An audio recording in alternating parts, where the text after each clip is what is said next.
Well, great to have you all with us, and I'm especially pleased to have Klaus Leopold with us. Klaus, I think I've known you since 2011, or at least I think we met in person for the first time in 2011 in Reykjavik.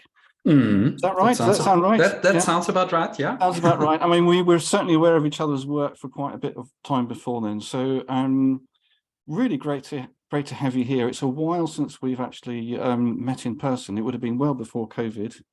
Yes. But really great to have you with us. Thanks for having me. As we were saying beforehand, I think there's some interesting sort of parallels in our careers. You know, we sort of came together at the Kanban Leadership Retreat, the very first one. Yeah. The one that launched what is now Kanban University. I drifted away from the Kanban community to start my own thing, and you have, I don't know if you've drifted quite as far away as I did, but you also have sort of moved at least to the side to start your own thing. But we're both really focused now on organization, perhaps even more than process. So that's certainly true in my case. 12 years is a long time. It is. What have you been up to? It is really a long time, yeah. So what have you been up to? Well, yeah. So as you said, I also drifted away somehow from Kanban land. And yeah, I'm totally into flight levels, and like, where does it come from, and where did I like went away from the Kanban camp? It was actually multiple things, but one thing was like, we were really good in building Kanban boards. And when I came to a company, and the company, I don't know, there were, 500 people working there. My first question was not, okay, how do we build the board? The very first question was like, okay, what boards do we need to build? I mean, we're talking about 500 people here, so it doesn't make any sense to build a Kanban board for each and every team here, especially when team needs to collaborate in order to deliver value. So I somehow came up with the picture of flight levels, which is like, okay, we need to zoom out a little bit from the team level. We need to make sure that the right team is working on the right stuff at the right time. And I started to build, flight level 2 systems. That's how I call them, one level above the team level somehow. And this is like where this whole Kanban thing kind of started. Yeah. And that's what I do now. Yeah, and we have 3 flight levels now. So take us through the levels. Yeah, level 1 is the team level, operational level, teams who are doing the work. Flight level 2 is coordination of the teams. Like one team alone cannot deliver value to the customer. So we need to make sure that the right team is working on the right stuff at the right time. That's flight level 2. That's usually like the area of your product, services, these kind of things. Yeah, exactly. And then hopefully there is something like strategy, which is like, okay, and where are we actually flying to? Yes. And this means we need to fly a little bit higher even. This would be flight level 3, which is like strategy level, align the work to the strategy, and connect the strategy with the coordination level, like flight level 2 and flight level 1. Yes. I mean, there are things that teams can't. I mean, teams can do amazing things on their own. Teams can even do amazing things with other teams. I remember when I was at UBS, we did some front-to-back projects with scarcely a project manager. You know, it's mostly team-to-team conversations, and they can work well, but getting the right thing started at the right time does take some high-level coordination, doesn't it? Yeah, and then getting the right overall mix of work is something that even the value streams can't do on their own. So yeah, that's why you end up with, you know, I guess the three flight levels. Yeah. But I think the point with flight levels is, so it's not like that someone is doing the coordination for the teams. The idea or the spirit of flight level 2 is that the teams build the flight level 2, and it's their tool kind of. So they build the flight level 2 and they coordinate on the flight level 2. Yeah. I mean, if coordination is expensive, you're probably doing it wrong. That's true. Exactly. Yeah. And maybe there are some stakeholders which are like, see their I don't know, nature of work on a flight level 2, like product managers, product owners, these kind of things. They come in from the side, but nevertheless, the flight level 2 system is the system of the teams. Yeah. So what sort of different kinds of organizations have you done this at? What did you say? Sorry. What kind of different organizations have you been doing this at? Basically everything. So Yes. we're like building from airbag systems, like hardware nearish, not only nearish, like I mean, Yes. airbag system is hardware, Yeah. sensors and these kind of things, and of course, bank, insurance companies, software development. So it's. I think that's kind of the beauty of light levels. It's not very. I mean, it's totally not tied to software development or so.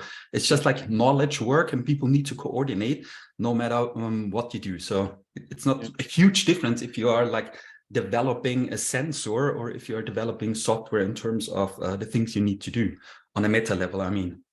Yeah. So what sort of challenges do you see repeat themselves? I mean, some challenges you just see like in every software team you come to. I mean, you just almost expect to see them when you arrive, don't you? But I mean, what challenges surprised you when you saw them even across very different kinds of industries? You know, what patterns do you see repeated? I think it's different challenges what I see. So sometimes it's really like people are totally disconnected of what the company is actually doing. Yes. So they're even talking about development factories, and this is kind of the I don't know the mindset also there. So we have Yes. like people, resources who are good in typing, and we tell them what to type and they type kind of. Yes. So this is one of these things what Actually, I I see quite remember often. a manager even going back to the late 90s talking about a software factory, and we were all supposed to be really excited about working in a factory. And funnily enough, we weren't. Exactly. And you just give it to this factory and then the output will be created. Yes. Yes. Yeah. Yeah. And what other sort of scary patterns have you seen? What other scary patterns? So so I mean, like the other thing is micromanagement, of course, like Yeah. really resource planning, for instance. I mean, I just had this couple of weeks ago when I was working with a company in the finance industry, and they were like, okay, really like planning to the hour of the people. It's like, Yes. okay, on August 14th, from 3 to 5 p.m., you are going to work on this kind of thing. Wow. And I was like, yeah, sure. I know what this guy is not working on, exactly this kind of thing. Yes. But Yes. yeah. Yes. I think that brings us quite nicely to what brought us together again in the last few months. So I've been working on a thing called the deliberately adaptive organization. It's the model behind one of the leading with outcomes modules. And I use, as you saw, I use flight levels to like bring it to life, to illustrate some of the theory. And there were sort of four main areas of like dysfunction that I've seen repeatedly. And the theory explains, you know, why these dysfunctions arise. And you can kind of feel the pain in flight levels terms. And it was really nice to be able to visualize it in those terms. And we kind of touched on a couple of those already. So that you know, the strategy is something that happens to you, or it's something you're disconnected from. That's pretty common. I suppose there's perhaps that's, I'm not sure if that's one dysfunction or two. I suppose it depends on your attitude. Are you Yeah. do you just think it's somebody else's job, or you know, is it a problem that you're being told what to do and you haven't got a chance to have any say in how it happens? I mean, both are problems. And another one I keep seeing is you get these new challenges and you don't see where they fit. You know, perhaps you've got like a functional organization and you've only got two kinds of work. You've got small bits of maintenance that teams can pick up, or you've got very big projects that you get sponsors and the PMO and everything else. And then there's this no man's land in the middle that no one knows where to go, because it's not just a governance problem, it's a structural problem. You know, it's not clear who is responsible for what. Your organization structure tells you nothing about your challenges, about your customers, about your business environment, or anything. And so it was nice to be able to illustrate that using flight levels. What, you know, when that's working well, you know, it is clear where it maps to, where the challenge maps to. When it's not working well, then what do you do with it? Is that something you've seen? I've got a really extreme example, but I'm interested to see whether you've seen problems like that. Yeah, I like the last one, what you just said, because that's something what I see so often. So we have like one group of people working in, let's say, one silo, who dreams like how the company or what the company is doing in the next 3 years or something like this. And in 3 years we are blah, whatever. And then we have another silo where people are working in sprints. Like, Yes. okay, the time horizon of thinking is like Yes. 2 weeks to 4 weeks, maybe 6 weeks or something like this. And there's a huge gap in between. And yeah, this is actually the part of flight level 3. In flight level 3, we try to bridge this gap somehow and connect the strategy to the operations. And we do it. I mean, there are for sure multiple ways. That's a nice way of putting it. Yeah, you want the two to be connected, not that one is telling the other always what to do. Yeah. But that you are developing a structure where these decisions come more easily. You know, that's where you want to get to, isn't it? Yeah. And connecting means in both directions. So it's not a unidirectional link. Yes. It's like, okay, I want to like, I don't know how to say, like information flow up and wisdom flow up to this silo where like strategy is maybe being done. And then, it's connected also downwards. Yes. Because I think doing strategy is maybe not something that everyone wants to do.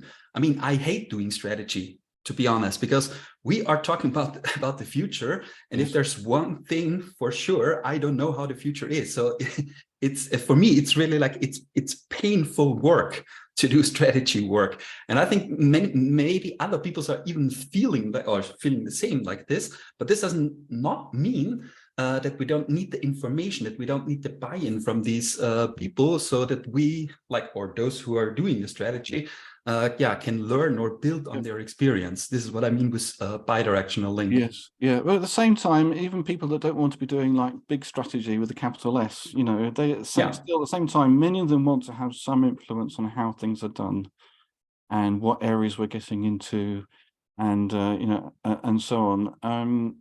And there's actually a bit of strategy happening at every level, isn't there? You know, there's strategy happening at team level, there is at value stream level or coordination level, there is at portfolio level as well.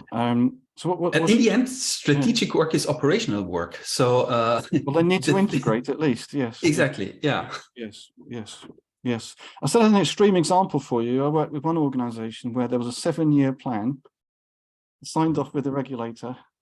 And all the work was either on that 7-year plan, or it was work that would pay for itself almost immediately. There was nothing in between. I mean, there's no man's land of challenges that couldn't be dealt with. Was really horrible. Seems like a good contract. Yes, yeah. I'd like to go back to another one. You know, you talked about people who feel very disconnected from the strategy, disconnected from the purpose of the organization, and so on. Now, obviously, everyone's different. I mean, some people are actually quite content with that situation. They do what they do, and that's fine. But that's not true of many people, and that's not true, perhaps, of your best people. And so, what do you do about that? How do you make people feel more connected? Well, one thing is that people feel more connected. The other thing is that you connect people. Sounds maybe stupid, but I think it's in the end, it's not a huge thing we need to do. I mean, we need to involve them in what we are doing. I mean, there's one thing in Flight Level Slam, or we always say, it's like, whenever we do stuff for people, we do it with the people. And this is like one of our fundamental ways of thinking. So whenever we build a board, you don't build the board for a team, you build it with the team, right? And the same is true like for everything. So just involve them, make them, make it your project, kind of. There's something we say in leading with outcomes land is, you know, if you're selling it, you're probably doing it wrong.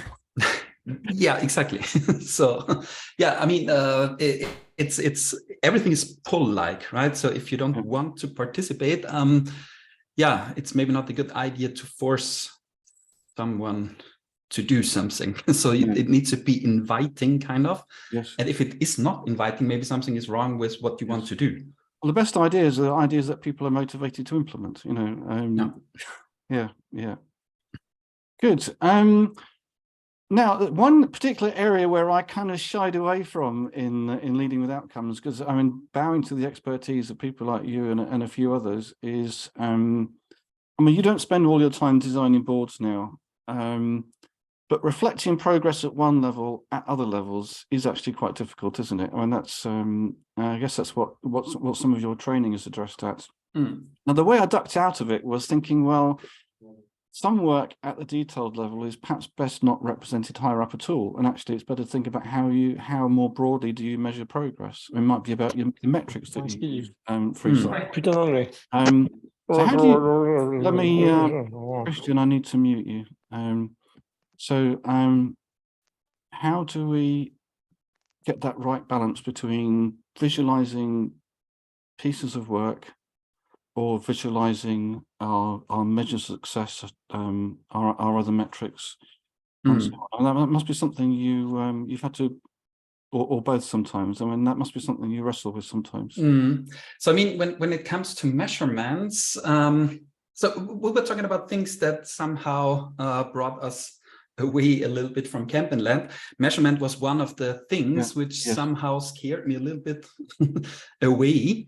Because there was both of us at probably about the same time, and when we started talking about probability distributions, exactly. Not that I'm actually a mathematician, believe it or not. That is my degree is in mathematics, but I thought we were getting away from the point. But this is exactly the point. So I was, I mean, I find it intellectually very stimulating. It's great to talk about these things. But I was seeing myself standing in front of a group of people, teaching them Monte Carlo simulation and I don't know what, due date performance and stuff like this. And they're like, nice, we understand it, but we don't need it. So we need 3 dates in a year. One date is Christmas, which is quite predictable. We know when Christmas is.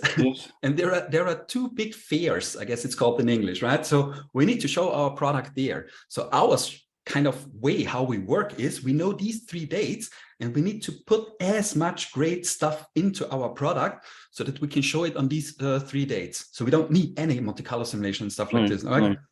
Okay, makes sense. This is like where in Flight Levels Land, when it comes to measurements, we take a completely different approach. It's like, okay, for us, a measurement acts as a feedback loop. So doing flight levels for the sake of doing flight levels is quite unsexy. We hopefully want to achieve something with it. So what is it, right? And if I want to become, I don't know, faster time to market, yeah, that's something we can probably achieve, right?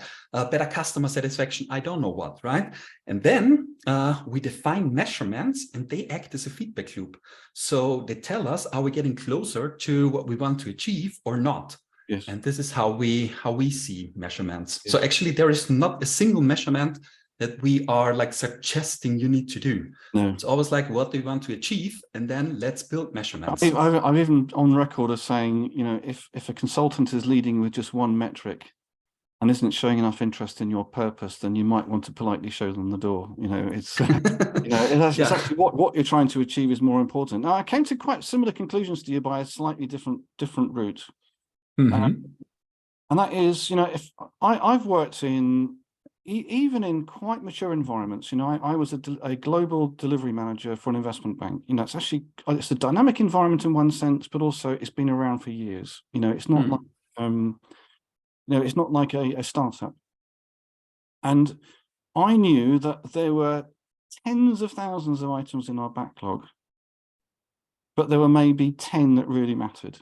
Yes. And you could sort those 10 and know that the top one was way more important than the 10th one, or way more urgent than the 10th one. And understanding that was way more important than almost anything else about the process. And you know, and those are things that are defined in customer terms, not in technical terms or in lead time terms or anything else. There are just some things that are more important than the other. And the 80-20 rule is a really powerful thing. And so metrics in those kind of situations don't actually help you make decisions. Not, at least not, totally agree. Not very much. Yes. I mean, if those fine differences matter, then perhaps you've got a different problem. You know, where are the ideas coming from? You know, that's the thing that I'm trying to get across when it comes to flight level 3. So on flight level 2 and flight level 1, these delivery metrics, like, I don't know, cumulative flow diagram, lead time, throughput, and so on, they are great because we're delivering stuff. On flight level 3, I'm totally not interested in lead time or these kind of things. I need business metrics, right? So I need to know the number of sales of, I don't know what, right? But we're talking about business metrics. And when it comes to tools, I think that's even one of the problems when we see electronic tools out there. They are totally focused on these delivery metrics. But whenever it comes to flight level 3, there is nothing. So I need Looker integrations. I need Microsoft Power BI integrations. I need these kind of stuff on flight level 3. That's what helps me to take a decision. Yes, yes, yes. I suppose that leads also to there's a different sort of flavor, different kind of language you use depending on what level you're at. Or at least there should be. I mean, life at the front line is very different to life in the boardroom, isn't it? You know, and the language is different. And as you've just said, the metrics are different, and also the kinds of work are different, and so on. And we don't want one. It's actually unhealthy when one level kind of takes responsibility for another. You know, it can be micromanaging going down, or taking responsibility for things that in the end it doesn't have enough power to do. You must have seen some, you know, some issues there. I mean, you must have, I mean, you've suggested already you've seen like micromanagement and things like that happening. I don't know how many of those kinds of dysfunctions that you've seen, the wrong people trying to manage the wrong things, or confusing ends and means, confusing rollout with outcome, you know, all those kinds of issues. Much experience of those? I'm just thinking. So do you have an example? So maybe I can build up on this. So it's nothing popping up in my mind right now. So I actually I don't want to be too specific in terms. I don't want to embarrass anybody. But I certainly have worked close to actually no, I have got a great example. When I as I mentioned, I was a global delivery manager, executive director, all the rest of it. And when I first, and this was in a department that 10 years previously, I'd been a developer in. I did like a tour of the bank and came back to run it. And on day one, I was at my desk and there was literally a queue of people queuing up to ask me what they should be doing. I thought this was hilarious. Well, hilarious at one level and terrifying at another. And I told them, you know, if you keep asking me what it is I should be doing, you're going to make me miserable and I'm going to make you miserable. You know, in your teams, and I was a manager of managers, you know, you need to find ways of working these things out. And that was really quite extreme. So that my predecessor had been a micromanager. Micromanaging work of people 2 or 3 levels below him, and I really was quite surprised. I've worked with other micromanagers as well. And I think that's a classic, and I think probably this question, what shall I work on, kind of this triggers why there is so much whip in or this is one part of why there are so much whip in an organization. Because people who get asked this question, they don't want to hear this question. So they are like starting stuff so that everybody is kind of busy typing. Yes. And we had teams that didn't, you know, I said, you know, I got to know very quickly what our top 10 was. And yet we had these teams around the world that couldn't answer that question for themselves. And, you know, that was quite concerning. So it was actually giving those teams authority to make some of those decisions themselves and to develop those relationships themselves, to manage their own holiday calendars themselves, all those kind of really basic things of support rotas, all those kind of things, you know, give them more autonomy. That made me a lot happier because I wasn't doing everybody else's job. But actually maybe gave me a lot more time for thinking about, well, what should these teams be doing as in the round as a whole? What should we be achieving as a whole, developing those relationships with the business at that higher level and so on. And it turned into one of the best experiences of my career. Well, before the credit crisis came and ruined it. but there you go. It's I have a profound commitment to autonomy. People being able to make decisions for themselves, teams being able to make decisions for themselves to the extent that they can. To the extent that they're coherent with people and teams around them and so on. I mean, it's not a license to do something stupid. Exactly. No, but it's quite important that we know what's important actually. Without it, it's quite difficult. Well, we're coming back to that same issue again, aren't we? You know, we need to feel connected. Yep. And we need to feel trusted. And we need to build relationships with people, trust building relationships with people. And that works in both directions, so that people feel that their issues are shared, heard, listened to. I mean, people should know what's on the minds of people senior to them. Yeah. And if people are going to make, at the high levels, going to make good decisions, they need to know what the issues are. Otherwise, True. Otherwise, what kind of decisions are they making? Yeah. Yeah. So flight levels. What I've got time just for maybe one more story of something interesting, curious that you've seen with flight levels that you'd like to share. With flight levels, well, I'm seeing many things with flight levels. So something particular on a particular level, or what are you thinking of? Or anything that surprised you, or anything that's had a dramatic impact on performance, whether that's of teams, businesses, or whatever. Okay, maybe one thing which it's not only in the past tense, it keeps on surprising me, maybe every second week or so. This is like that people think when they take a look at the flight levels, like we have the operational level, coordination level, and we have flight level 3. That's exactly our org chart. Yeah. So we can exactly map like this to our org chart. So we find the teams on flight level 1 easy, flight level 3, the C level, and the rest is flight level 2 somehow in the middle. And then we have like department boards and these kind of things. But that's exactly not what the idea is. I mean, flight levels tries to capture the operational structure and not the org chart. And I don't know how often I speak about this, but and we have an own workshop like the flight level systems architecture, which is built around this idea. But still, it's somehow, I mean, it's probably because it looks so hierarchical, but flight levels doesn't have anything to do with hierarchies actually. So flight level could live without an org chart. We don't need an org chart, and we could do flight levels actually. So this really surprises me maybe every second week. Yes, it actually doesn't surprise me in the sense, I think I've seen a lot of org charts over the years, and I worked at that kind of level, and a lot of org charts are designed to look nice on paper, and they're designed to make sense. In team topologies terms, they minimize the cognitive load of the senior person who drew the org chart. They don't actually help people get the work done.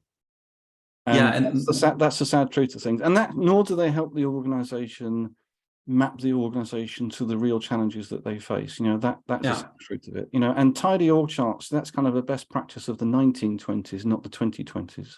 Yeah, and no matter, yeah, totally agree. And no matter how you shuffle around the boxes on the org chart, you will end up with different problems. But like you cannot solve problems in your operational structure with a better org chart. I guess you need to focus on the operational structure. Yes. If 9 times out of 10 your challenges don't match your org chart, then you've got a problem. You're never going to know where to start. Yeah. Good. Well, that was great. What I'm going to do, a very quick commercial break, and then we'll open it up to everybody. So it's time to be prepared with your questions for Klaus. I'll take questions as well, but let's give priority to Klaus here. So just very quickly share my screen. I've lost Zoom again. Apologies.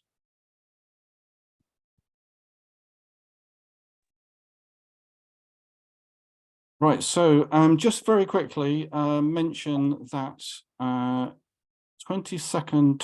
to the 22nd of June, we're doing foundation and then 2 days of adaptive organizations. We're talking about the organization level stuff that we were talking about with Klaus today. We're doing that in London in person, and we're doing it again in Melbourne, Australia in October. Very exciting, off to Australia. And the next train the trainer actually starts tomorrow. Now it's very, very short notice if you're thinking of doing a train the trainer. There will be another one this is in the mornings UK time, so it's mainly for Europe and Asia, not very convenient for the States. I will put another one on in the autumn for the States. And then I'm in person in Bengaluru in India in December for another train the trainer. So do look up those events. everything, all the background to our conversation, my conversation with Klaus, and to the events that I mentioned, you go to agendashift.com/webinars. You'll find it there, even some slides to support this event, and some links out to some of the things that gave rise to this conversation with Klaus. So it's time now to open it up to everybody. I'll close my screen sharing. Feel free to stick cameras on. Feel free to ask your questions in person, and let's take it from there. We've got one question in chat. Thomas, do you want to ask the question yourself, or shall I ask it for you? Sure, I can try if you can hear me, okay? I can hear you, yes, yeah. Yeah, so this was a sort of a comment that Klaus made possibly during the speech. I'm not so sure if it was intentional or not, but I think he sort of referred to the issue. I'm not sure if it was on flight level 3 or if it was on flight levels in general, that it's a model and of course there are alternatives or something of that sort was the phrasing. And I was just wondering if this referred to some of the sort of thinking behind, if he had some sort of context on which he was thinking against when he was thinking about flight levels, or if there was some alternative approaches that he has come across that might shed more light on sort of what are the alternatives, what are the sort of decisions that flight levels already makes. Yeah, I'm not entirely sure, but I think you are referring to like the flight level 2 discussion which we had in the very beginning. So alternatives to flight levels. So for me, it somehow emerged. So flight levels is not like something which was like planned on the desk or something like this. It was like when I was working with companies, there were like issues I needed to address, and I was trying to find solutions, and I was trying to find pictures to get the message across. And this is how flight levels somehow emerge out of it. And honestly, I didn't think of any other framework or something like this. It's really like it just like naturally evolved. So, you know, there are multiple teams that need to collaborate. So this is another level. So this is like how it somehow emerged, but I'm not sure if this is what you meant, Thomas.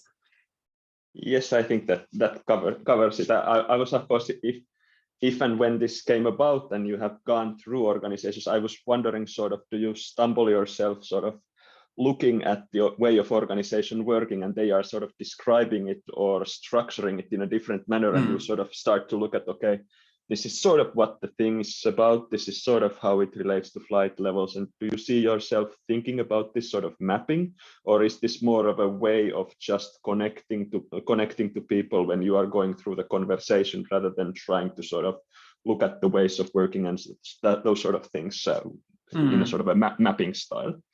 Yeah, I guess it's more of a kind of mapping style, if this makes sense. So usually, so flight levels is not a kind of framework or method or something like this. I even don't know. I'm struggling to explain what it really is. Welcome to join the club. Yes. I'm talking about the thinking model, but thinking model sounds so unsexy. I mean, who wants to think, right? But in the end, it's really like there can be methods in place. So the thing is, if teams are working with Kanban or Scrum, or if they're just working, that's also fine.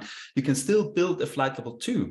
And even on a flight level 2, if there is already a structure going on, like, I don't know, Scrum of Scrums or something like this, you make the Scrum of Scrum explicit. So we just have a set of activities and principles, and you can apply them on in many different contexts. So even like, there is not an either or between safe and flight levels. So I know many companies who are using safe to who are using flight levels to improve their safe implementation, or in huge companies where there's only like a part of the company doing safe and the others are doing something else, they're using flight levels to connect these agile islands. So it's most of the time not an either or, but the good thing is, if there is nothing in place, you can even start on a greenfield approach and then you build it with flight levels. So it's somehow the glue.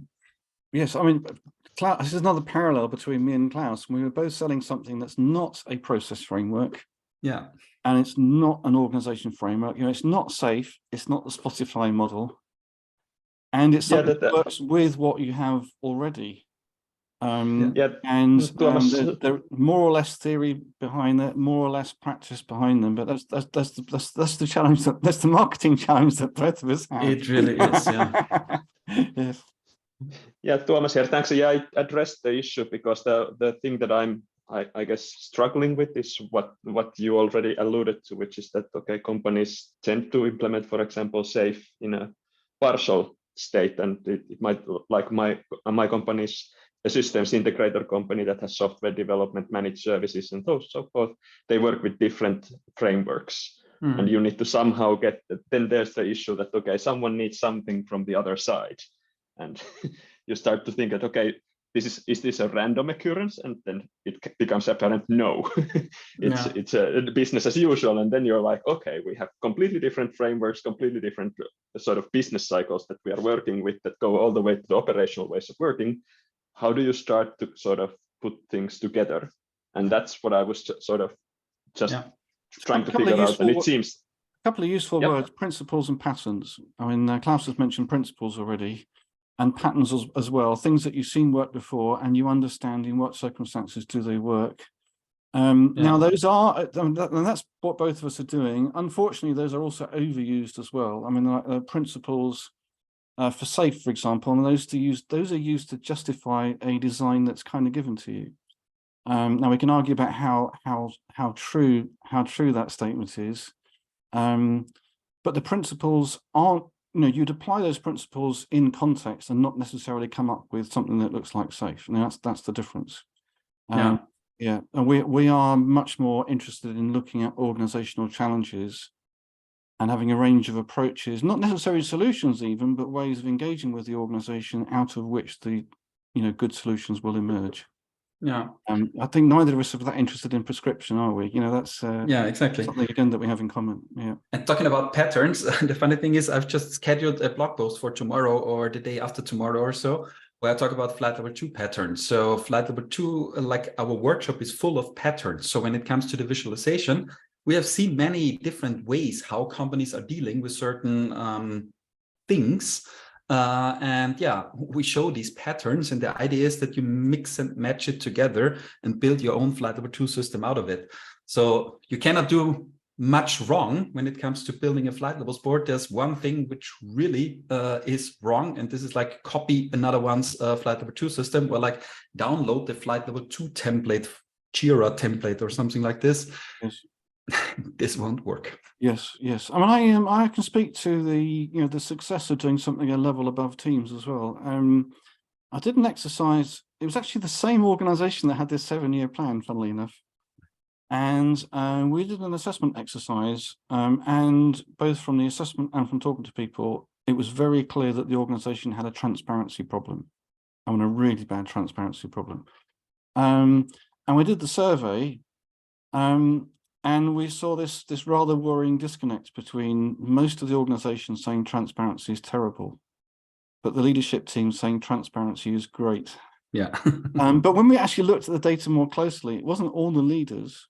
It was, in fact, everyone who'd been close to our portfolio Kanban initiative, and leaders and staff alike. Anyone who'd been close to that experience rated transparency way higher than everybody previously. And we were getting, and it wasn't just because there was a board; it was because we were getting together and we were working through problems together, organizational problems as well as technical problems with projects and so on. And it made just a massive, massive difference. It actually made the organization more integrated than it was before, more of an organization than it was before. You could say, So I've seen the power of some of this stuff firsthand. Ray, it seems I haven't actually read all of your comment because I would kind of just go quiet for a moment. It sounds like you've got a contribution, if not a question. Do you want to speak up? Yeah, it's kind of like the elephant in the room, because I think what you and Klaus are talking about and have been talking about for some time are remarkably simple if we, in terms of the basic truths there about collaboration, doing what's important, working together, the systemic pulling together of the organization for outcomes. And so the elephant in the room is, why do all these organizations find that so difficult? Why are they not doing it? What's going on? And what I tried to say in the message, it's because what we're often not taking into account is they're not optimized for this. Organizations are optimized as machines with structures about individuals being efficient, managers going to the highest level they can possibly go to through promotional constructs, and about shareholder value. And if you put all those things in place, then this is like taking a new pair of glasses that put light on in a different way of a Polaroid. So of course it's difficult for them because it's not what they're interested in. No, That's no. that's what I'm trying to point out. And yeah, and perhaps you know, the MBA programs are about 20 years behind the times as well. Voila, You know, it's all those things. yeah, yeah. I mean, I've seen parallels to Agile in other domains. I mean, organization development went through its own kind of Agile revolution in the last 20 years, just as Agile did, and realizing that, you know, the linear program, the linear initiative wasn't the way to change organizations. You can't just, you know, a slight caricature, but I always say, you know, choose a solution, sell the solution, roll the solution out, live with the consequences. That is the 20th century model of organizational change. You know, Kotter, or certainly the early iterations of Kotter, you know, that's a caricature of that, but that's basically it. Let's be fair. Let's be honest. But more modern approaches to change are much more participatory, pay much more attention to engagement, pay much more attention to outcomes. And if you do those things, then the solutions follow. It's not you're not forcing solutions on people, you're letting the solutions come out of that process, you know, from the people closest to the problem, as Carl would put it. And that's what we're trying to harness. Yeah. But it does, if you're really serious about it, you know, it changes the way you lead, it changes the way organizations are governed, it changes a lot of things. And what I would say, Mike, sorry for interrupting you, is if you go and ask a man on the street what he thinks about organizations in general, they will not give you the definition that we're talking about, outcome-led and collaborative and all. They will not give you any of that. They will talk about, oh, the management, you know, etc. So it's kind of like we're living in two worlds. And that's why I think when Klaus says he meets this thing every other week about, oh yeah, we've got this structure, and we just say our flight levels are our structure, they're living in that other world. Well, yeah. So I'm going to slightly disagree with you, Ray. I mean, go back to Greenleaf, the 1970s, and we're talking 50 years ago now. You know, he predicted that people would work where they felt that the organization served them, and where the leaders served them, where organizations met their needs. You know, people would shop around for jobs that suited them, and I think that's actually not a bad description of where we are now, 50 years later. And he was really ahead of his time, because that wasn't the case in the 70s. I'm old enough to remember the 70s,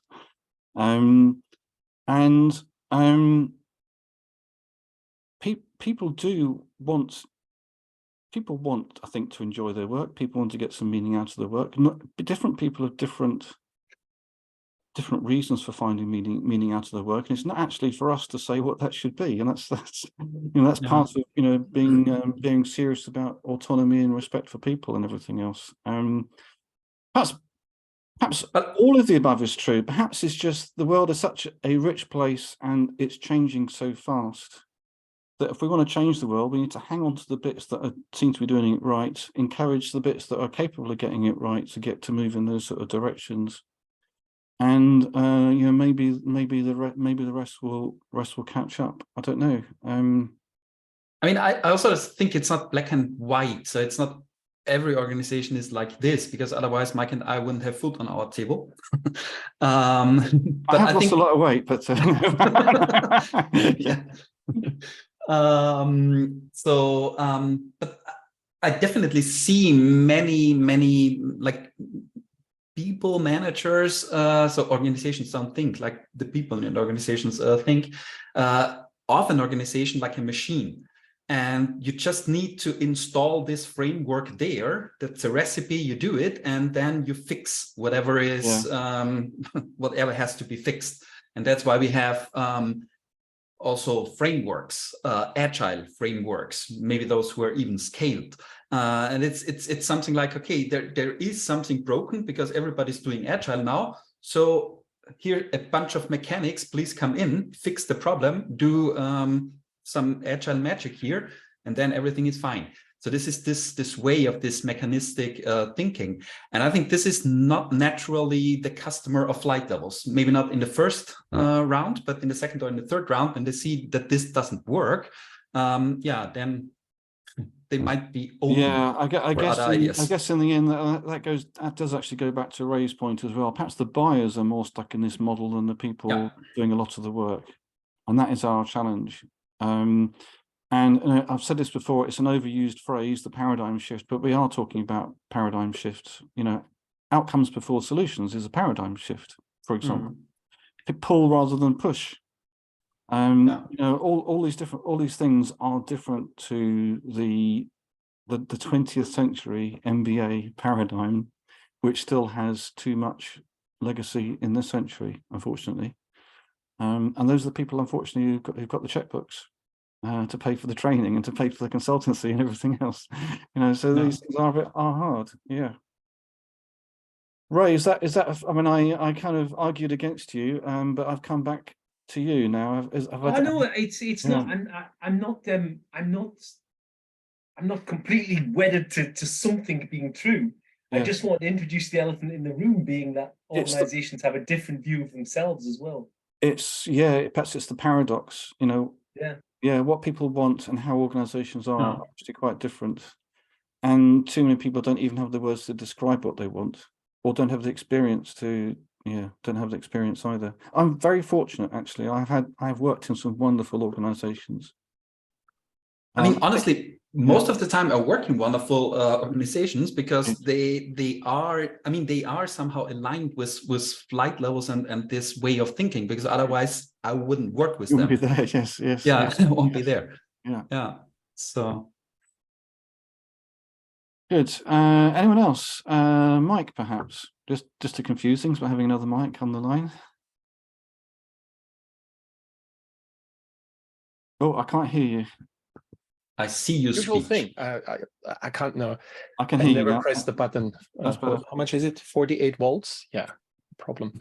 I was just, this bias thing, I think is a very important and helpful one, because everybody lives in their own bubble, and that's not bad. It's just, I think, natural. Yeah. And I mean, again, I think everybody here has a different background, looks at different things. For example, I'm very fascinated regarding Haier, what Haier Group does, and they are not interested in any of what the Agile community has brought up, but there's a lot of similarities. It's just coming from a different angle, and that is probably the key. It's the key of, not like, how can I say, rationally approach a method, and that probably points to Ray, and follow recipes and what Klaus said, just the patterns, pull out the patterns with the idea of the more patterns we fire at the problem, the higher the probability for a quick fix. The difference is probably this deeply rooted thinking in terms of first principles. And I think that's where we all probably agree upon, or at least at one point in time in life, we'll have to, right? And yes, it's a challenge though, isn't it? To people don't necessarily want to be made to think. And I don't say that I don't say that disparagingly. People have got their jobs to do. But somehow we need to pique their interest. They need to understand that, some of their problems are actually solvable, and they'll be able to solve some of their problems themselves, perhaps with just a bit of input. And somehow we've got to make this stuff attractive to them. I mean, leading with outcomes is very much aimed at those leaders. I mean, it's the clues in the name, But it's it's a long way away from actually saying that we've changed the world. We are doing what we can, like all of us, and we're in bubbles, but that innovation happens in bubbles as well. And then we reach out to people once we think we've got something, and that's just why Klaus and I and you as well, we kind of moved to the edges of the communities we first met in, because we had things to do. And that's actually really cool. Yeah, Think about it. Yeah. The important point you just raised was, I think people have a job to do. They have work to do, right? It's this business as usual, and you can get lost in that. And before you mentioned paradigm shifts, and it takes a while until a paradigm shift can be recognized. And if we are honest, I think the past 3 years made a couple of things recognizable, number one. And we're currently in the step of, oh God, I mean, I don't know, just for a comment, and I will not give any details, but I submitted a few conference proposals today with the help of AI. I literally let ChatGPT write it. It just said, here's a title, here's my core idea, this is the form you have to fill in, give me all the details. It is fucking amazing. And again, this is just the beginning. So people having work to do will change a lot in the next 1, 2, 3, 4 years. Yeah. And then what you just said, step back and say, okay, what are we actually doing for whom? Yeah. Why and how? Because now I have time to think about that. So outcome will probably be a huge topic in the next few years. Well, I hope With so. whom and where and so on. Yeah. They say if you're consistent about something for 10 years, they'll then call you an overnight success. So I've got about 3 or 4 years to go. Yeah, let's survive. Yes. Cool. Yeah. Thank you. Question and questions particularly for Klaus. We've got about 5 minutes left. Any more questions for Klaus?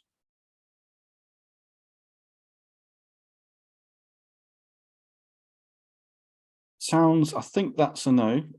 But it's been really great to have you with us, Klaus. Great to catch up since quite a few years since we've met in person. It's been great that we have been corresponding over the last few months, and long may that continue. Yeah. I think there's something exciting happening sort of in the space between leading with outcomes and flight levels. And I'm looking forward to us exploring that some more, and maybe other people exploring that some more and finding other interesting things in there too. That would be awesome. Yes, that would be really awesome. So you'll see an email very soon, everyone who's registered for this, with the link to the page that's got all the information about Klaus's stuff, Klaus's about my stuff, and some stuff that mentions both. That's the adaptive organization module and the between spaces and scales talk. You'll see I last did that as a recent recording, just a few days old. And there'll be a new opportunity for me to give that in June. So hopefully, as this talk iterates, which it is quite quickly, you'll see another version of that soon. And I'll give the last word to Klaus. Any closing thought you'd like to share, Klaus, or anything you just like to point people at? No, just want to say it was really great. Catching up with you, and I mean, it always felt like we were aligned on all these kind of things, and then we somehow not separated, but it's like you were doing your thing, I was doing my thing, and now we realign somehow, and that's really great. Well, there is so much to be done, isn't there? That's the thing. That is true. Yeah. So really, thanks for having me. Conversation as always with you. That's my pleasure. Well, thank you. We had 40-something people join us today, which is really fantastic as well. Great to see you all. Big thank you to Klaus. One email straight away with the links, and another one as soon as I get the recording onto YouTube. So see you all. Thank you. Bye-bye.